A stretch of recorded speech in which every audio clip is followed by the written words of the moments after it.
Hello everybody, this is Sparks Bricks, and today we're going to be checking out a MOC that I built a few months back, and this is my medieval fortified manor house. And a fortified manor house is a home for a lord or a noble who couldn't quite afford a castle, so this was the next best thing for them.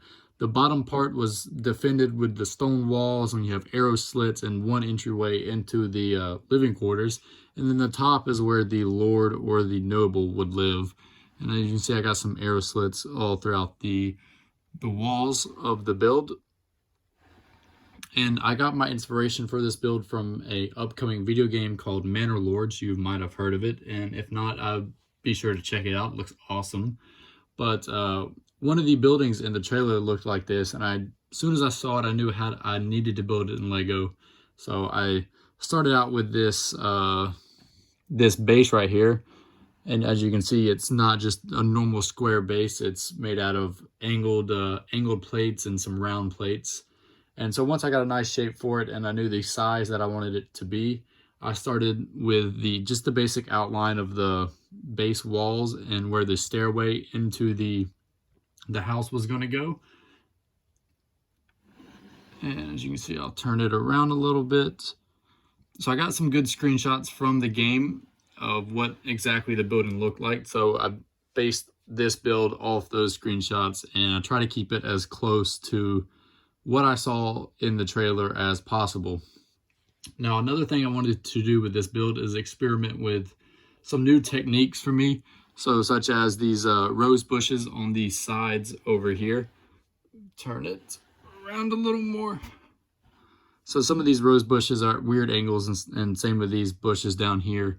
And I wanted to try some new things with that. I do like to call this the Rose Keep, even though it's not really a keep, but the name is quite catchy. Another thing I wanted to try that was new was a different texture for the stone walls. So before I went crazy with the detail when I was doing stone walls, and I had no just full plain bricks in there at all. And I varied, so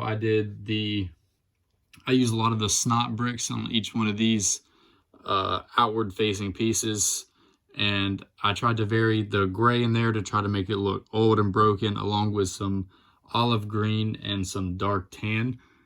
So it kind of makes the stone look old and weathered, and I didn't want to do a whitewash on it. I wanted to make it look a little older. So this is why we have this type of stone. And then the next technique that I wanted to do that was new was this roof technique with using the 1x2 tiles as kind of essentially roof tiles.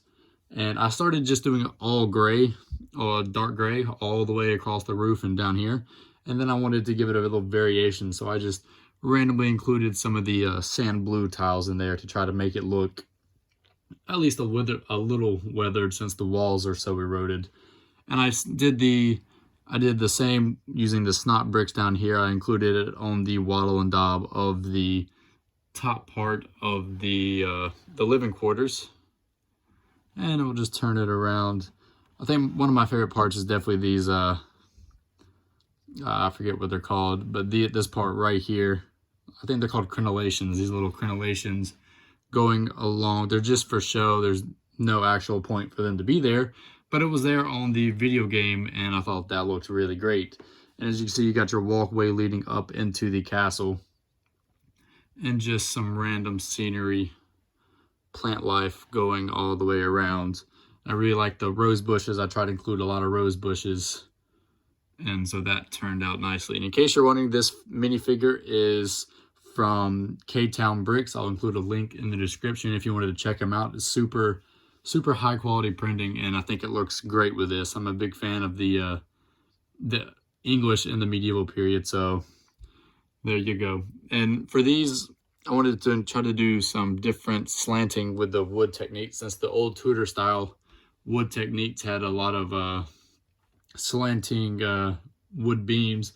And to do that, I just, if I can get one of these off, I just have a little snot brick right there in the middle, and this just goes on just like that to give these nice little angled looks. And I think it looks great from a little distance. I did the same thing on the sides right here.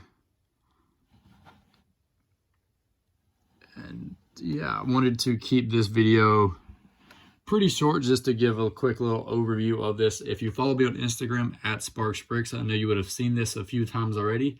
It is one of my favorite builds that I've done. It just is, it's small and compact, but yet it just encapsulates the medieval period in Lego so well. But yeah, guys, that's going to be it. Thank you guys for watching, and I hope you have a good one.